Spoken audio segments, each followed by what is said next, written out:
네, 오늘은 온 땅이여 예배하라, 온 땅이여 예배하라 라는 제목으로 말씀을 전하도록 하겠습니다. 우리들의 예배가 방금 읽은 이 시편 기자의 고백과 같은 기쁨과 감사함의 예배가 되었으면 좋겠어요.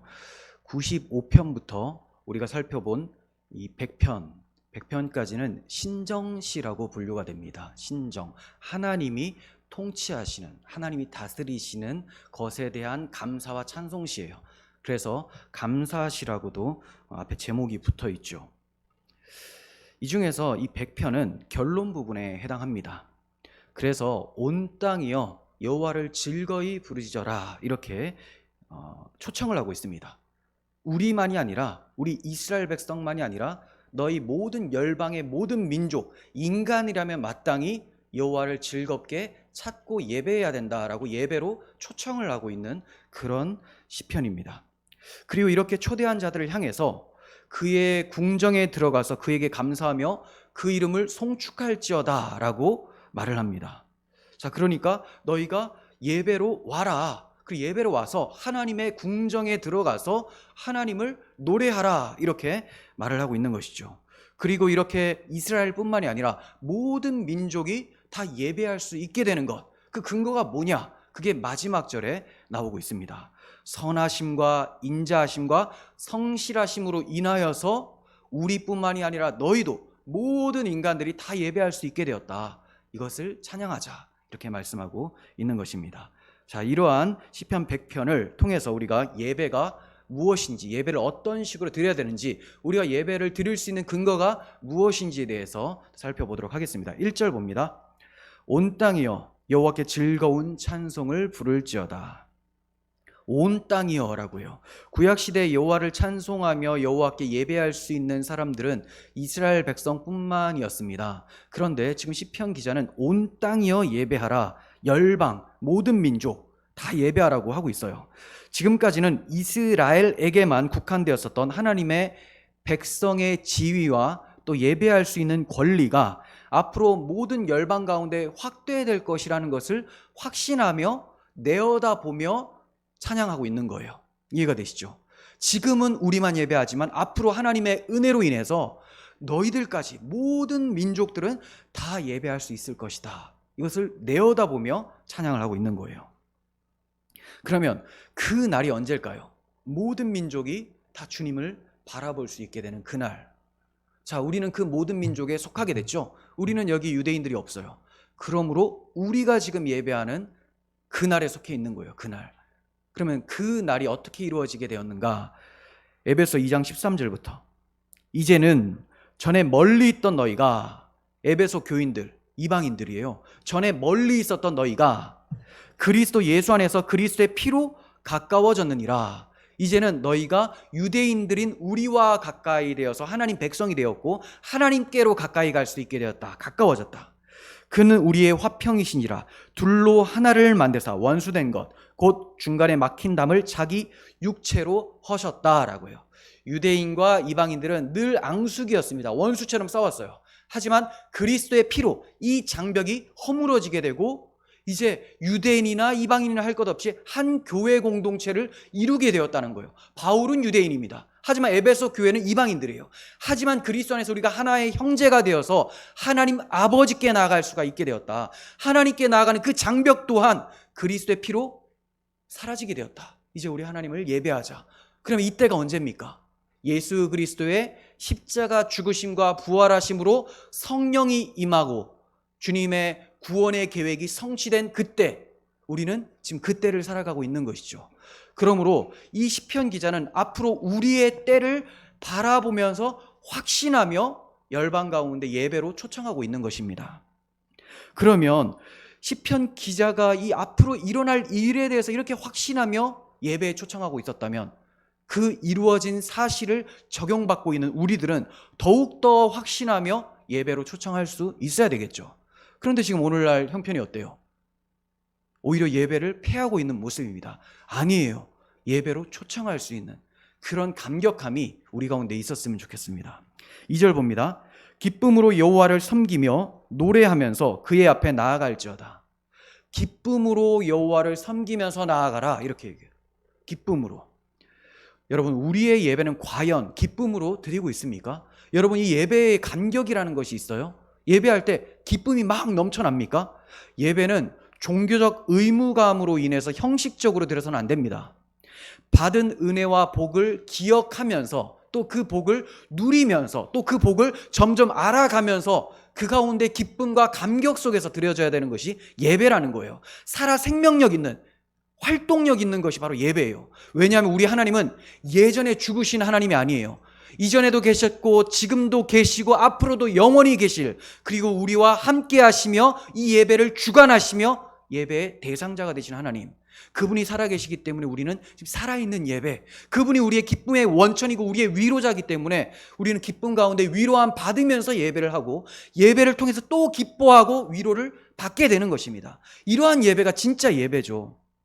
그래서 예배는 다 이유가 있어요. 형식적이거나 종교적으로 그렇게 드려지는 게 아니에요. 살아계신 하나님께서 우리를 향하신 그 구원의 일을 알기 때문에 기뻐하며 감격 속에서 예배를 하는 것입니다.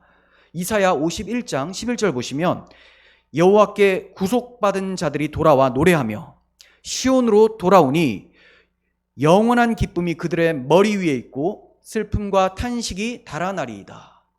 아무나 예배하는 게 아니에요.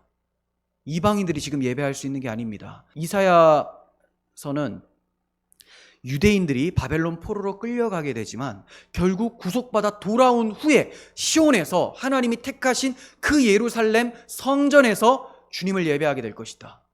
그러니까 스토리가 있는 사람들이에요. 여러분들이 지금 예배하고 있습니다. 어디에서 돌아왔습니까? 죄와 사망에서, 마귀의 권세 아래에서 빠져나와 돌아와서 그리스도라는 시온에서 지금 예배하고 있는 사람들이잖아요. 여러분들 가슴 가운데 십자가를 다 새기고 그 십자가 붙들고 하나님 앞에 예배하고 있지 않습니까? 그렇다면 이 시편 기자의 기쁨의 예배보다 더 기쁨이 있어야 돼요. 저 시편 기자는 앞으로 임하실 그리스도를 바라보면서 찬양한 것이고 우리는 그 그리스도를 받았고 지금 교통하면서 예배하고 있지 않습니까? 더 풍성한 기쁨과 감격이 넘치는 그런 예배가 되었으면 좋겠어요. 우리가 기뻐 예배할 수 있는 이유는 하나님께서 우리에게 그러한 일을 행하여 주셨기 때문입니다. 우리가 기억할 만한 일을 주님께서 행하셨기 때문이에요. 그래서 모든 그리스도인들은 다 기억할 만한 일이 있어야 됩니다. 나의 삶 속에서 하나님께서 무슨 일을 행해 주셨는가, 이걸 기억해야 되고요. 역사 속에서 하나님이 나를 위하여, 하나님의 자녀인 우리 공동체를 위하여 무엇을 해주셨는지 그것을 기억하면서 드리는 것이 예배라는 거예요. 이걸 기억하지 못하면 예배가 죽은 예배가 돼요. 감사함이 없어요. 기뻐함이 없어요. 내용이 없습니다. 왜 우리가 하나님을 찬양합니까? 기억할 만한 일이 있다는 거죠. 이 점을 시편 107편 22절에서 말씀합니다. 감사제를 드리며, 감사할 이유가 있죠. 감사제를 드리며 그가 행하신 일을 선포할지로다. 우리는 하나님께서 우리를 구원하신 그 일을 기억하고 있어요. 그래서 감사함으로 드려요. 감사하니까 당연히 기뻐하죠. 감사하는데 막 슬퍼가지고 우는 사람이 어디 있습니까? 감사와 기쁨은 같이 가게 됩니다. 그래서 기쁨이 회복되어지고 감사가 일어나게 되고 그것 때문에 여호와의 행하신 일을 선포하기까지 합니다. 순서가 그래요. 여호와께 나아갈 때는 그분이 행하신 일을 기억하기 때문에 감사가 일어나고요. 기억하기 때문에 기쁨이 일어나요. 그래서 하나님께 예배를 했더니 여호와께서 행하신 일을 선포할 정도로 우리의 입술이 가만히 있지를 못하게 되는 겁니다. 그래서 여러분들이 제대로 예배하고 제대로 여러분들의 삶 속에서 성령 충만함으로 복음을 경험했다면 여러분들의 삶 속에서 이제 여호와를 찬양하는 입술이 열리게 되는 것이죠.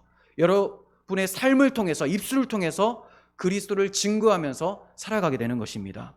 이것이 바로 기쁨과 감격의 예배, 사도 바울은 이것을 거룩한 산 제사, 너희 몸으로 드릴 영적 예배다, 이렇게 얘기를 해요.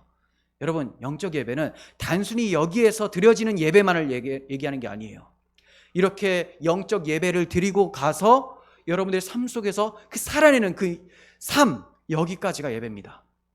또 어떤 이들은 살아가는 삶만 예배다, 그게 중요하다라고 하는 사람들의 그 감언이설과 유혹에 속지 마십시오. 여러분, 이 영적 예배를 통해서 그 영적 예배가 이어지는 거예요.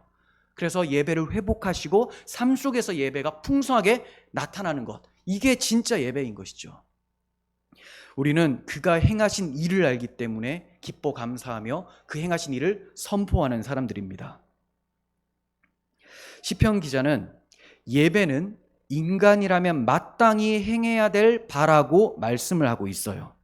그것을 전제로 선포하고 있는 거예요.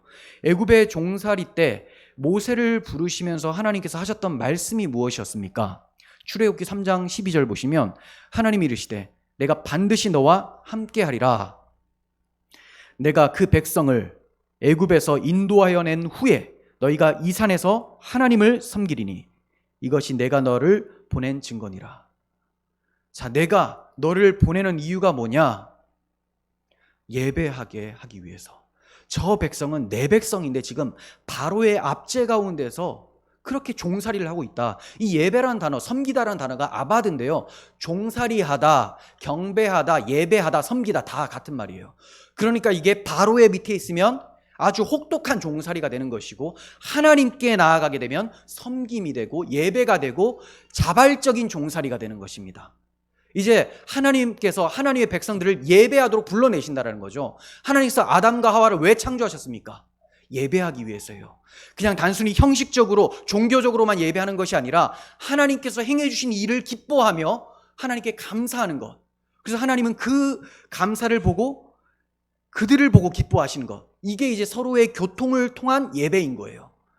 그러니까 예배라는 것은 여러분 딱딱하게만 생각하지 마시고 하나님께서 우리를 위해 행하신 일을 기억하고 반응하는 일, 그 하나님은 우리의 그 반응을 보고 기뻐하는 것, 이것이 바로 하나님과 우리 가운데 일어나는 예배라는 겁니다.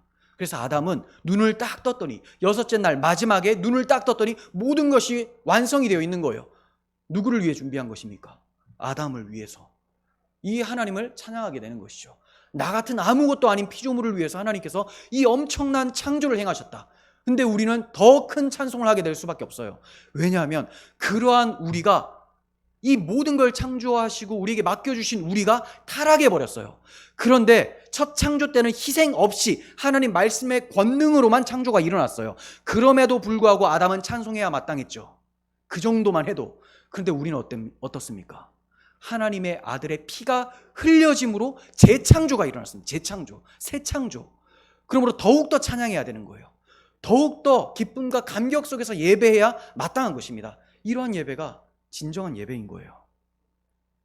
여러분, 하나님 앞에서 살아있는 자는요, 예배하는 사람이에요. 예배 못하는 사람, 하나님이 여전히 죽은 자라고 보십니다. 죽은 자들. 하나님이 살려놓으신 사람들의 특징은 하나님께 반응하는 사람들입니다. 역사 속에서 하나님의 손길을 보게 되고요, 자신의 인생 속에서 하나님의 도우심을 경험하게 되고, 내가 잘못 걸어갈 때 하나님이 회초리를 내시고, 잘할 때 칭찬하시고 위로하시는 하나님, 이 하나님을 경험하면서 살아가게 됩니다. 살아있는 사람, 숨을 쉬는 것이 아니라 하나님을 향해서 숨을 쉬는 사람, 이 사람이 진짜 살아있는 사람이고 이 사람이 예배자라는 거예요. 예배자. 여러분, 이러한 예배자는 하나님께서 모세를 부르실 때를 생각해 보면 마치 이스라엘에게만 국한되어 보입니다. 하지만 시편 기자는 온 땅이요 라고 하죠. 온 땅이요. 이것은 출애굽과 출바벨론이 예표하고 있었던 영적 구원, 즉 죽음의 세력을 잡은 자 마귀를 멸하시고 하나님의 자녀가 되게 하신 사건, 이 사건은 모든 열방에 적용되기 때문입니다. 출애굽 사건은 이스라엘 백성들의 사건이에요. 영적 출애굽 사건은 모든 민족에게 해당되는 사건입니다. 그 영적 출애굽, 영적 출바벨론이 언제 일어나게 되느냐? 하나님의 아들께서 우리를 위하여 유월절 어린 양의 피를 흘리심으로 영적 출애굽, 출바벨론이 이루어지게 돼서 우리가 하나님께로 돌아와 하나님의 자녀가 되었다라는 겁니다. 그러므로 온 땅이여 하나님을 부르짖어라, 이렇게 얘기를 하고 있죠. 이제 이 시편의 기자의 요청대로 우리가 예배하고 있는 거예요. 이 시편 기자의 그 외침이 성취가 되었고 우리 가운데 적용이 되어진 겁니다. 근데 오늘날 적용된 교회들이 잘 안 보이죠? 예배를 다 안 드립니다. 예배가 무엇인지도 모르고 드려요. 나와 있는 이유를 모르고, 각자의 처소에서 온라인을 하더라도 그 온라인을 하는 이유를 잘 모릅니다. 그냥 종교적, 의무적, 이거 아니라는 거예요. 거룩한 산 제물로 하나님께서 행하신 일을 기억하며 자기의 몸을 드리는 것, 이게 바로 영적 예배고 참 예배자의 모습이라는 것이죠. 그러므로 우리가 기쁨의 예배를 드리기 위해서는 하나님이 누구신지, 그리고 그분이 행하신 일이 무엇인지를 바르게 아는 것, 하나님은 창조주시다. 그분은 주권자시다. 근데 그분이 자기 아들을 우리에게 내어주셨다. 십자가의 피로 우리를 구원하셨다. 이것을 알고 드리는 예배. 이게 진정한 예배고 이것이 기쁨과 감사함으로 드릴 수 있는 예배인 것입니다. 자, 이 점을 3절에서도 계속 말씀합니다. 여호와가 우리 하나님이신 줄 너희는 알지어다. 그는 우리를 지으신 이요 우리는 그의 것이니 그의 백성이요 그의 기르시는 양이로다. 자, 하나님에 대해서 잘 설명하고 있죠. 하나님을 바르게 알지 못하면 예배할 수가 없어요. 여러분, 유신론자라고 해서 다 우리가 믿는 하나님을 믿는 것이 아닙니다. 유신론, 신이 있다. 근데 어떤 신이냐? 내가 만들어낸 신, 내가 나름대로 정의 내리는 신.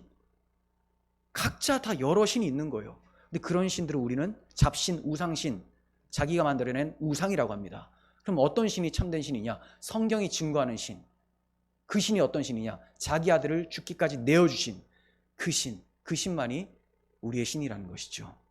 그래서 그 신이 어떤 분인지를 시편 기자 잘 설명하고 있습니다.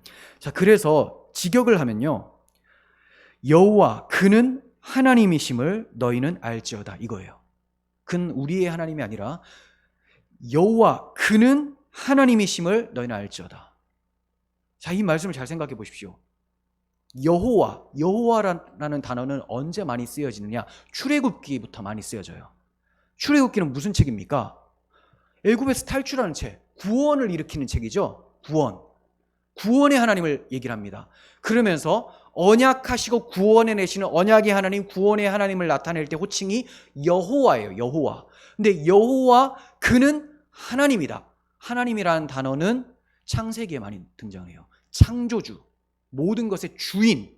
자, 유일신, 모든 여러 잡신 가운데 하나가 아니라 오직 유일한 신, 창조주, 그분이 누구냐? 너희를 구원해내신 언약의 하나님, 이스라엘의 하나님이라는 것이죠.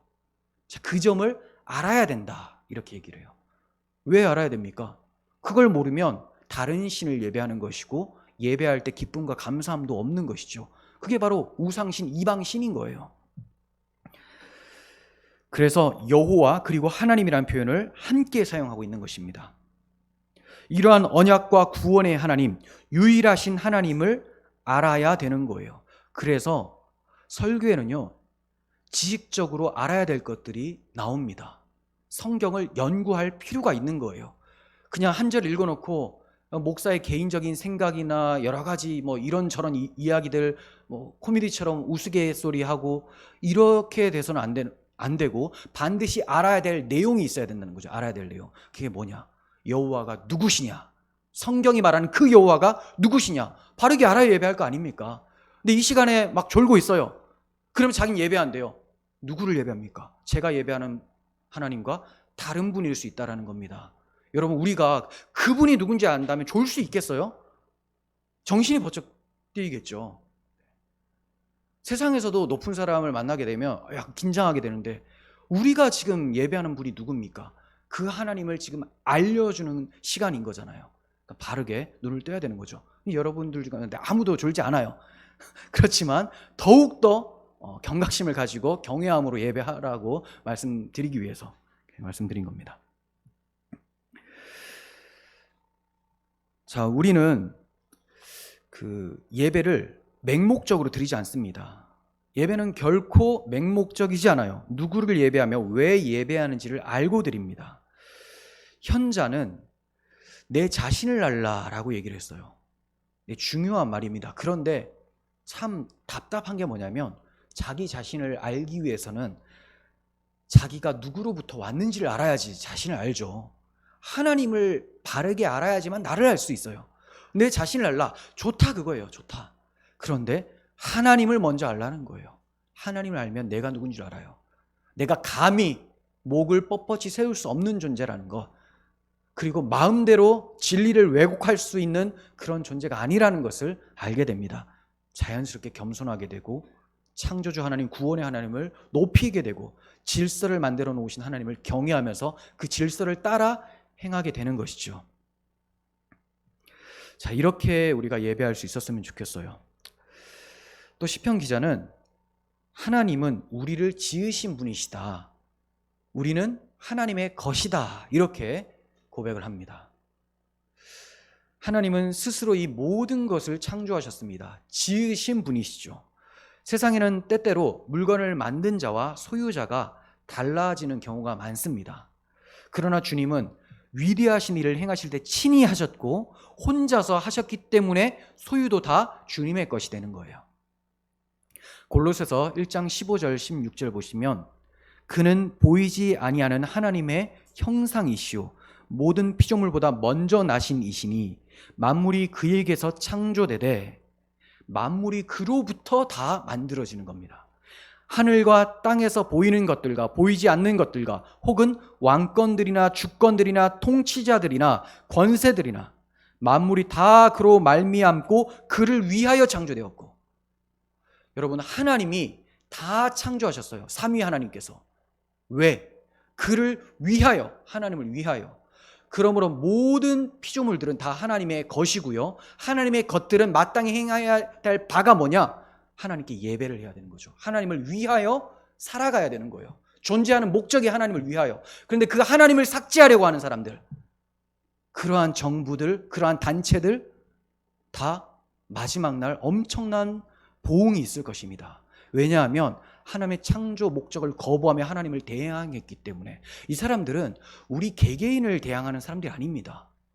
하나님을 대항하는 사람들이죠. 그래서 그리스도의 교회의 원수는 머리이신 그리스도의 원수고, 그리스도는 하나님의 것이기 때문에 하나님의 원수가 되는 것입니다. 여러분, 우리는 마땅히 창조함 받은 대로 하나님을 위하여 살아갈 수 있었으면 좋겠어요. 자, 그리고 하나님은 만물을 창조하신 때와 마찬가지로 그 방식으로 만물을 계속 유지하고 계십니다. 만드신 분도 하나님, 유지하고 계시는 분도 하나님이라는 거죠. 이 일을 누구의 도움도 없이 스스로 행하고 계십니다. 만약 하나님이 매 순간 세상을 붙들고 계시지 않는다면 이 세상은 혼돈에 빠지고 다 파괴되어지고 멸망하게 됩니다. 바닷물이 넘어가지 않도록 막으셨기 때문에 이 세상이 침몰당하지 않는 것이, 손을 거두어버리시면 다 덮여버린다는 거죠. 하나님이 화산 뚜껑을 막고 계시기 때문에 폭파하지 않는 것이지, 빼버리시면 불바다가 되는 것입니다. 여러분, 모든 것이 다 하나님의 주권적인 섭리 가운데서 유지되어지고 있는 거예요. 하나님께서 이 인간들이 정신을 못 차리니까 중간중간에 한 번씩 손을 걷어버리십니다. 그러면 우리는 재난이다 라고 해요. 재난. 하지만 이것이 하나님의 사인이다, 하나님의 심판이다, 회초리다 라는 것까지도 볼 수 있어야 되는 거죠. 그런데 자유주의 신학자들 뭐라고 합니까? 그런 걸 하나님의 행하심이다라고 보면 안 된다. 하나님 그런 분 아니다. 도대체 어떤 분입니까? 하나님은 사랑의 하나님과 동시에 공의의 하나님이에요. 하나님을 멸시하는 자들에게는 반드시 보응하신다는 거죠. 하나님을 경외하는 자들에게는 자비를 주시고 멸시하는 자에게 멸시를 행하신다는 것을 아셔야 되는 거예요. 그렇지 않고는 세상에 절대적 판단자가 없어집니다. 도대체 누가 세상을 재판합니까?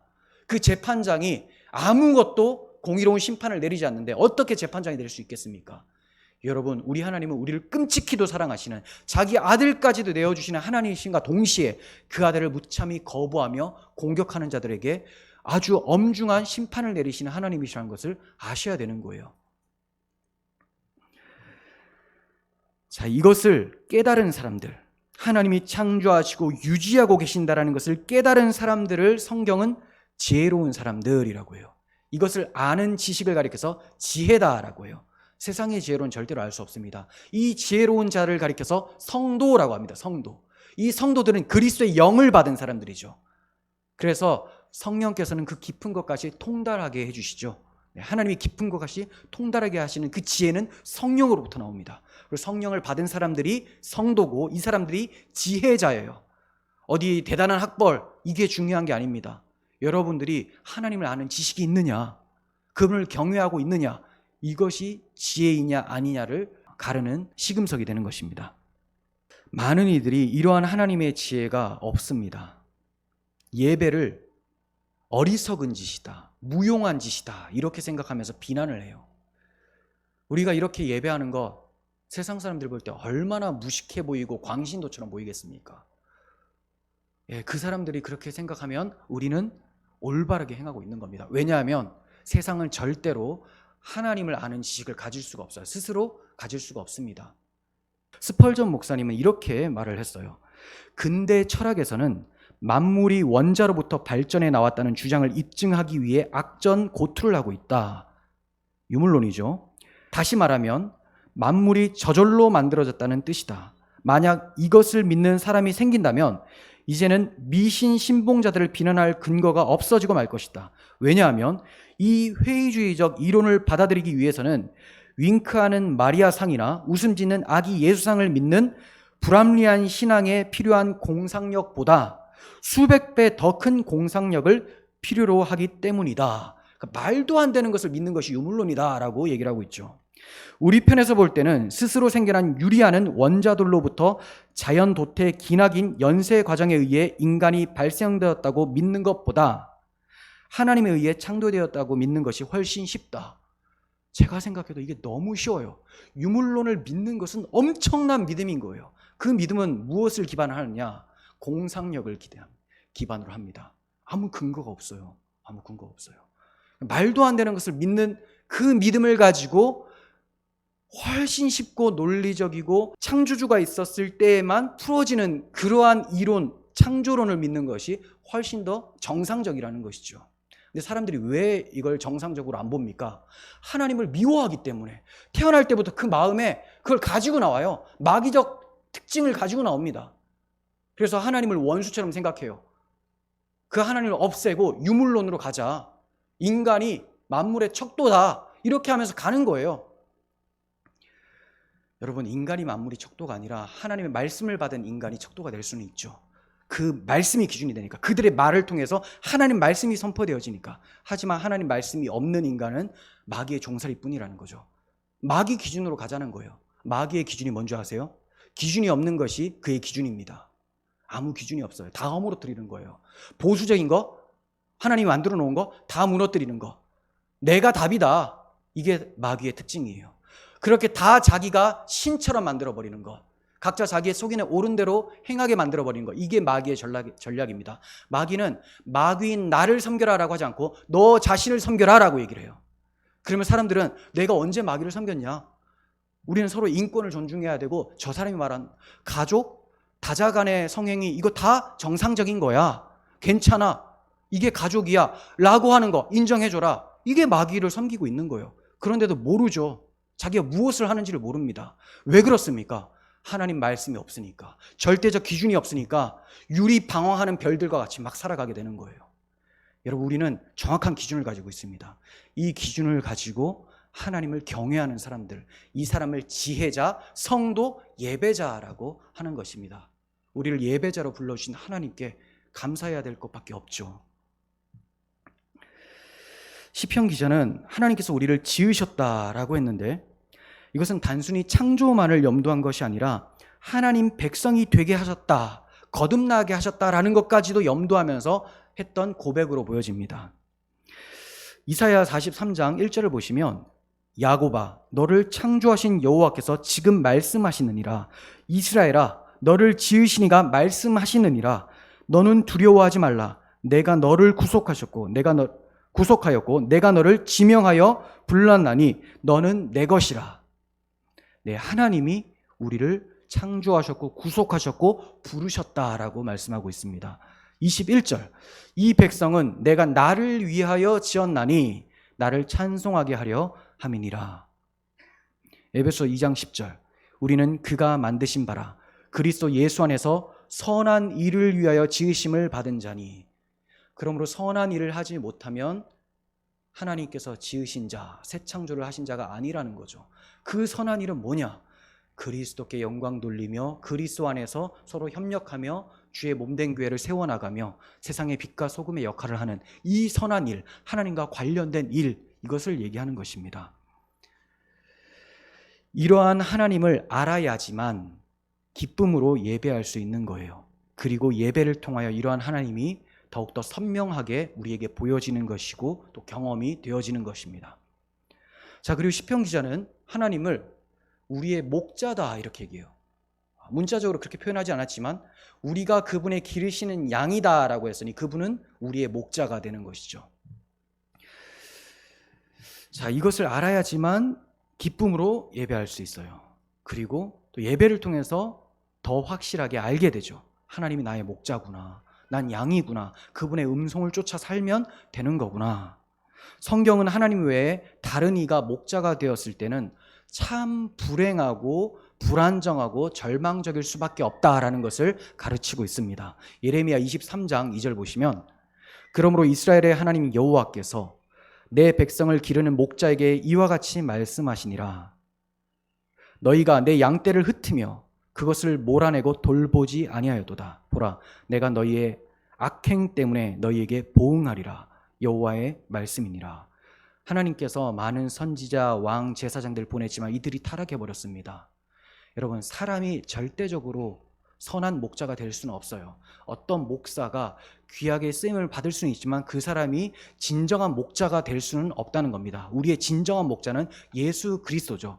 그리스도 안에서 목사가 작은 목자 역할을 할 수는 있지만 그 목사를 신봉하거나 어떤 정치인을 신봉한다는 것, 그게 다 우상숭배가 되어지는 겁니다. 그 목사의 권위는 어디서부터 나오느냐? 목자이신 그리스도의 말씀을 올바로 분별하며 가르칠 수 있는 사람인가? 그리고 그 삶을 행하고 있는가? 이것을 통하여서 나타나는 것이죠. 그렇지 않다면 그 사람들 다 사꾼이고 믿을 대상이 아닌 것입니다. 그리고 심지어 그러한 올바른 말씀을 전함에도 불구하고 그 사람을 신봉해서는 안 되는 거죠. 그 사람은 어디까지나 연약한 인간이라는 거예요. 그러면 그를 위해 기도하시고 신봉할 것이 아니라 응원하시며 도와줘야 되는 것입니다. 여러분, 우리의 목자는 오직 예수 그리스도예요. 여러분, 어떤 성화에 목사가 신자 안고 있는 거 봤습니까? 예수님이 양을 안고 있잖아요. 왜 그래요? 예수님 목자라는 겁니다. 그러므로 사람 따라가지 마시고 여호와의 말씀, 예수 그리스도만 따라가시기를 바랍니다. 자, 그래서 하나님께서 친히 목자를 주십니다. 저 악한 거짓된 목자 말고 하나님이 친히 목자가 되어주세요. 시편 95편 7절. 그는 우리 하나님이시오. 우리는 그가 기르시는 백성이며 그의 손이 돌보시는 양이기 때문이라. 하나님이 우리의 목자라면 우리의 삶은 어떻게 될까요? 다윗과 같이 찬송이 나와요. 시편 23편 1절. 여호와는 나의 목자시니 내게 부족함이 없으리로다. 저는 그래도 부족함이 많은데요. 그럼 뭐라고 해야 될까요? 여호와께서 목자이신데 여러분들에게 무엇을 안 주신 건가요? 여러분들이 여호와의 양이 아닌 건가요? 부족함이 없다고 하잖아요. 부족함이 없다. 다윗이 천하태평일 때 이런 시를 쓰는 게 아니에요. 시편의 대부분은 다윗이 쫓기고 있을 때, 압살롬이나 사울을 피해서 아둘람 굴에 있거나 이랬을 때 쓴 시편이 많습니다. 부족함이 없어요. 왜냐하면 여호와가 나의 목자이기 때문에. 양이 자기가 먹고 싶은 걸 다 먹어서 부족함이 없다고 생각합니까? 나를 끔찍이 사랑하는 목자가 나를 지팡이로 안위하고 있으니까. 그래서 부족함이 없다고 하는 거 아니겠습니까? 우리의 삶 속에서 내가 볼 때 부족해 보이는 게 참 많습니다. 하지만 세상의 그 어떠한 보배보다 가장 가치 있는 그분, 세상의 모든 충만을 자기 안에 거하게 하시는 그 하나님, 그리스도가 우리 가운데 있다면 우리는 부족함이 없는 것이죠. 여러분, 이렇게 부족함 없는 하나님 안에 사는 여러분들 되었으면 좋겠어요. 하나님께서는 이렇게 목자가 친히 되어주셨는데 그 안 보이는 하나님께서 목자가 되어주시니 사람들이 또 알아보지를 못합니다. 그래서 결국은 자기 아들을 목자로 보내주셨던 거예요. 요한복음 10장 14절. 나는 선한 목자라. 나는 내 양을 알고 양도 나를 아는 것이 아버지께서 나를 아시고 내가 아버지를 아는 것 같으니 나는 양을 위하여 목숨을 버리노라. 예수님께서 우리의 목자이신데 우리를 어느 정도 아시냐? 아버지께서 나를 아시고 내가 아버지를 아는 정도로 안다. 이거는 삼위일체 하나님이시잖아요. 그러면 이거는 뭡니까? 완전히 다 안다는 거. 완전히 서로 연합. 그 정도로 우리를 아세요. 우리의 머리털까지 세신받으시고 우리가 앞으로 무슨 생각을 하실 것까지도 아시는 하나님. 앉고 일어서심을 섬을 아는 하나님. 그 하나님이 우리를 부족하게 내버릴 때는 그 부족함 자체가 충분하기 때문이라는 겁니다. 그래서 그 하나님으로만 만족하시면 되는 거예요. 하나님께서 이렇게 예수님을 우리의 목자로 보내주셨습니다. 이처럼 우리는 목자 되신 하나님을 알아야 되고 예배를 통해서 이 하나님을 더욱더 알아가야 됩니다. 예배를 통해서 얻는 큰 감격은 여호와가 누구신지를 알게 되고 그분을 만나는 감격입니다. 여러분, 예배 드리고 갔는데 내가 오늘 누구를 만났는지 몰라요. 그럼 예배 실패죠. 이게 진짜 예배 실패죠. 왜 몰랐을까요? 두 가지. 설교가 이상했거나 그 마음에 강팍해서 말씀이 안 들렸거나 저 목사는 맨날 예수님만 얘기한다. 목사가 예수님 얘기하는 사람이지 그럼 누구 얘기하는 사람입니까? 그러니까 마음이 강팍해서 세 번째가 또 있네요. 졸았거나. 네. 강팍하진 않지만 육신의 연약함, 하지만 다른 말로 영적 악함. 그죠? 졸지 말라는 겁니다. 아무도 안 졸았어요. 우리 아무도 안 졸고 있습니다. 대단합니다. 네. 뭐 자연스러운 건데 대단하다고 하면 안 되지만, 네. 아무튼 아무도 안 졸고 계셔서 너무 잘 듣고 계셔서 감사하지만 우리는 예배를 드리고 갈 때는 항상 하나님을 만나고 가야 되는 거예요. 하나님. 나 어떤 교인 만났어. 근데 그것도 좋아요. 근데 그분만 만나고 간다. 그럼 밖에서 만나도 되잖아요. 하나님 만나야죠. 말씀으로 하나님을 경험해야죠. 자, 그러므로 시편 기자는 온 땅이여 즐거운 찬송을 부를지어다 하면서 예배로 초청하고 있습니다. 4절 봅니다. 감사함으로 그의 문에 들어가며 찬송함으로 그의 궁정에 들어가서 그에게 감사하며 그의 이름을 송축할지어다 라고 해요. 자, 감사함으로 들어가라. 네, 들어가라. 그리고 또 들어가서 송축해라. 이렇게 얘기하죠. 무엇이 강조되고 있습니까? 들어간다. 들어가려면 문이 열리는 거죠. 자, 문이 열려서 들어가게 됐다라는 것을 강조하고 있습니다. 여러분, 하나님 앞에서 추방당한 죄인들이 가장 절실한 소원으로 가져야 될 것이 무엇입니까? 다시 하나님 앞으로 나가는 거죠. 에덴 동산에서 죄로 인해 쫓겨났어요. 두루두는 불칼이 막고 있습니다. 그러면 쫓겨난 아담이 제일 원하는 게 뭐예요? 다시 하나님의 얼굴을 배웁기를 원합니다. 근데 저 불칼이 막고 있네요. 하나님 저를 다시 한번 만나주세요. 이 소망 가지고 살아가는 사람들이잖아요. 이게 가장 절실한 소원이어야 되고 인류 최대의 수건입니다. 근데 많은 사람들이 이걸 바라지도 않아요. 왜냐하면 자기가 하나님으로부터 지금 단절되어 있는 상태 자체를 모르고 하나님을 미워하고 있으니까. 그런데 우리가 하나님 만나기를 그토록 사모하고 있다면 우리의 영혼이 깨어있는 거죠. 살아났다는 증거예요. 다시 하나님을 만나는 것, 이것이 우리의 가장 귀한 소원이 되어야 됩니다. 고라 자손도 내 영혼이 하나님 곧 살아계신 하나님을 갈망하나니 내가 어느 때에 나가서 하나님의 얼굴을 배울까요? 이렇게 간절히 사모했습니다. 그렇다면 어떻게 하나님 앞에 나아가며 또 들어가서 하나님의 이름을 송축할 수 있게 되는 걸까요? 아무나 그렇게 하나님 존재에 나아갈 수 있습니까? 불칼 열고 그냥 들어가다가 몸이 다 찢겨 죽습니다. 휘장 아무 때나 젖히고 들어가면 그냥 사망이에요. 어떻게 나아가야 됩니까? 우리의 죄악 때문에 하나님과 우리 사이가 갈라졌는데 이 죄를 대속하기 위하여 대속 제물을 드려야 되죠. 그래서 구약 시대는 짐승을 대속 제물로 드려 그 짐승의 피 때문에 하나님께로 나아갈 수 있게 된 것입니다. 하지만 이것은 어디까지나 임시적인 거예요. 임시적인 거. 생각해 보세요. 인간의 피값과 짐승의 피값이 같지 않죠. 오늘날에는 같다고 주장하는 인간들이 많은데 어떻게 하나님의 형상대로 지음받은 인간과 짐승의 피값이 같습니까? 완전히 달라요. 완전히. 짐승의 생명도 소중해요. 하지만 인간의 피하고 짐승의 피하고 같다고 여기는 것은 인간을 얼마나 낮은 존재로 여기는 겁니까? 짐승을 올리는 것이 아니라 인간을 낮추는 거예요. 아주 악한 행위입니다. 여러분, 우리는 짐승의 피로 구원받는 사람들이 아니에요. 단지 임시적이었다라는 거죠. 임시적. 그러면 무엇 때문에 임시적이었느냐? 완전히 우리를 대속하실 하나님의 아들 예수 그리스도를 주실 때까지 임시적으로 오실 메시아를 바라보며 드리라는 거예요. 비록 짐승의 피가 흘려지지만 앞으로 하나님께서 보내주실 구원자의 피가 흘려질 것을 바라보면서 예배를 드렸던 사람들, 이 사람들이 하나님을 만날 수 있게 되었던 겁니다. 여러분, 히브리서 기자는 설명합니다. 성령이 이로써 보이신 것은 첫 장막이 서 있을 동안에는 구약 시대죠. 성소에 들어가는 길이 아직 나타나지 아니한 것이라. 휘장이 안 찢어져요. 대속제일에 한 번씩 들어가게 됩니다. 그런데 언제 열리게 됩니까? 히브리서 10장 19절. 그러므로 형제들아 우리가 예수의 피를 힘입어 성소에 들어갈 담력을 얻었나니 그 길은 우리를 위하여 휘장 가운데로 열어놓으신 새로운 살 길이요 휘장은 그의 육체니라. 즉 주님께서 십자가상에서 다 이루었다고 선언하셨을 때야 비로소 하나님 앞으로 나아가는 길이 열리게 된 것입니다. 그래서 시편 기자가 우리가 이제 문이 열려서 들어가게 되었다, 들어가서 찬송할 수 있게 되었다, 이렇게 말하는 것은 앞으로 오실 메시아를 내어다보면서 확신 가운데 찬송하고 있는 거예요. 우리뿐만이 아니라 온 열방들아 다 와서 함께 들어가자.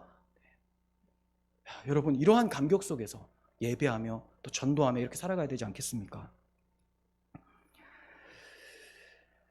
그래서 우리가 예배하며 들어갈 때는 감사함으로 그 문에 들어가며 찬송함으로 그 궁전에 들어가게 됩니다. 그런데 들어갈 때 벌거벗은 상태로 들어가지 않죠. 하나님을 만날 때 어떻게 들어갑니까? 무엇을 입고 들어가요? 아니, 당연히 예배당 나올 때 입고 나오죠. 이걸 말하는 게 아니에요. 예배당은 그냥 건물이에요.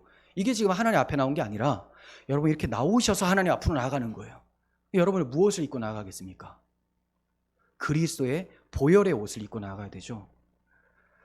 아담이 범죄하고 나서 깨닫게 된 것은 타락하여 벌거벗음을 알게 되었고 그 벌거벗음 때문에 수치스러움을 느꼈습니다.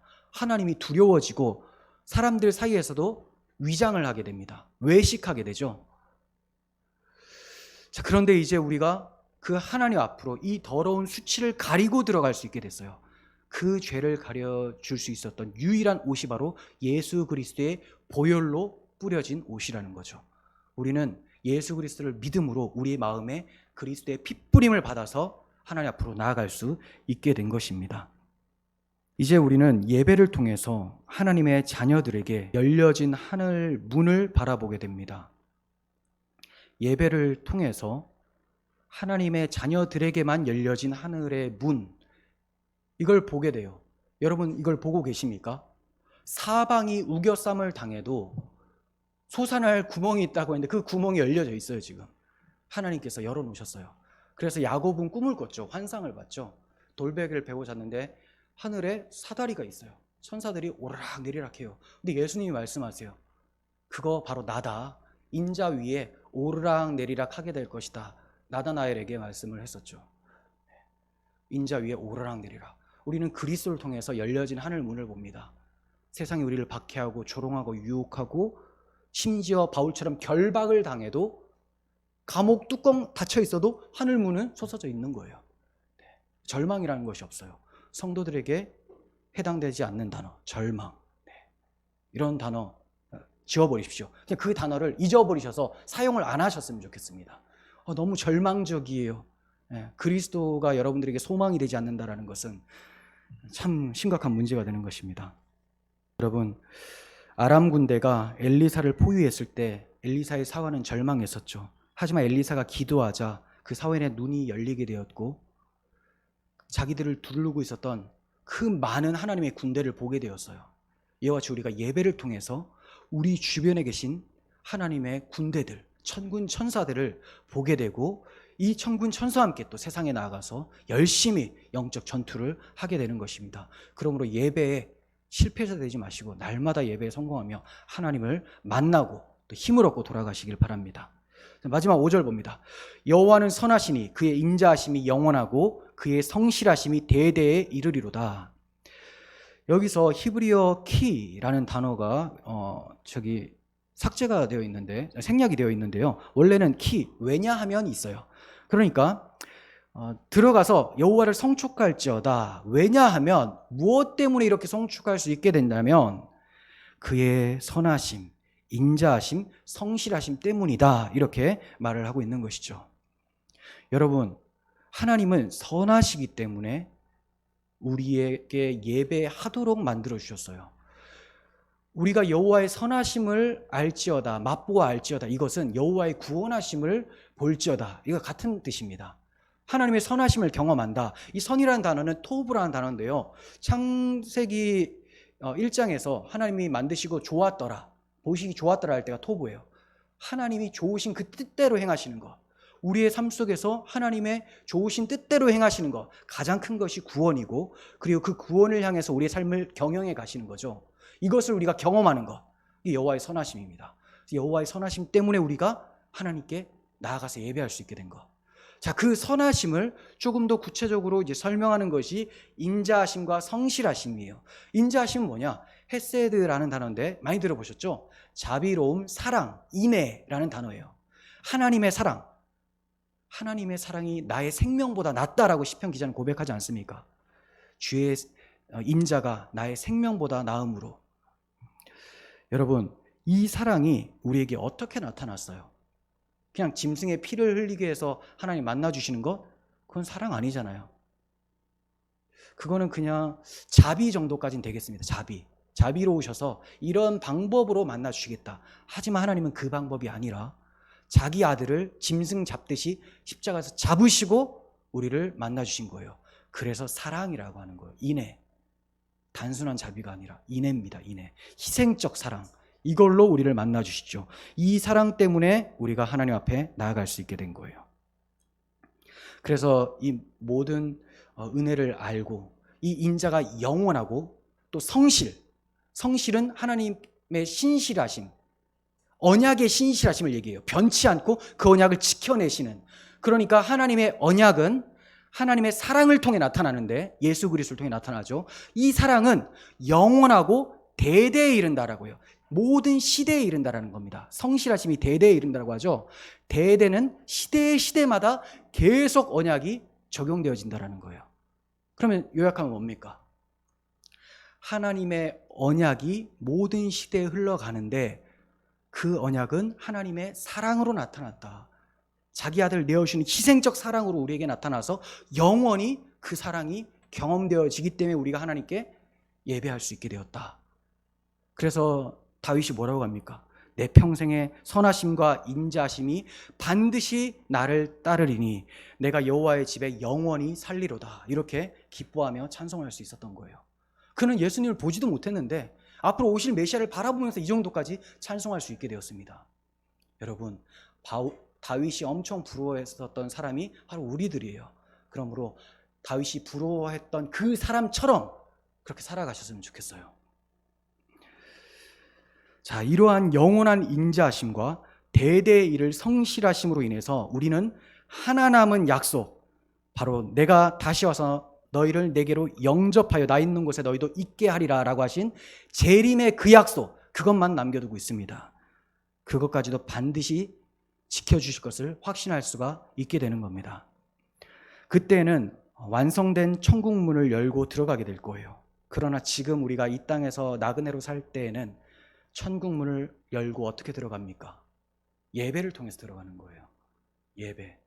그리고 여러분들이 기도하실 때, 찬송하실 때, 그때 천국 문을 열고 오르락 내리락 하실 수 있는 것입니다. 이 엄청난 특권과 또 엄청난 권리들 잘 사용하시길 바랍니다. 여러분, 우리는 어떻게 예배하고 있습니까? 그리고 예배를 통한 감격이 있는지 한번 돌아보시길 바랍니다. 예배를 통해서 무엇을 경험하십니까? 우리의 예배는 영원토록 지속될 거예요. 우리가 죽어서도, 더 엄밀하게 말하면 잠들어서도 다시 주님이 깨우실 거니까 깨고 나서 이제 하늘나라에서 밤낮 찬송하며 예배하게 될 것입니다. 그러므로 이 예배를 쉬지 마시고 지상에서도 계속해서 예배가 지속되다가 천상에서도 완성된 그 하나님 나라에서 완전한 예배로 주님께 영광 돌리는 우리 모두가 되었으면 좋겠습니다. 기도하겠습니다. 하나님 아버지, 예배의 기쁨과 즐거움을 회복시켜 주시옵소서. 예배를 통하여 하나님을 만나게 하시고 하나님이 우리를 위하여 어떠한 사랑을 베풀어 주셨는지 주의 영원한 인자와 대대의 일을 성실하심을 경험하며 우리의 삶 속에서 또 동행하며 그렇게 살아가며 예배자로 승리하게 하여 주시옵소서. 우리 구주 예수 그리스도의 이름으로 기도합니다. 아멘.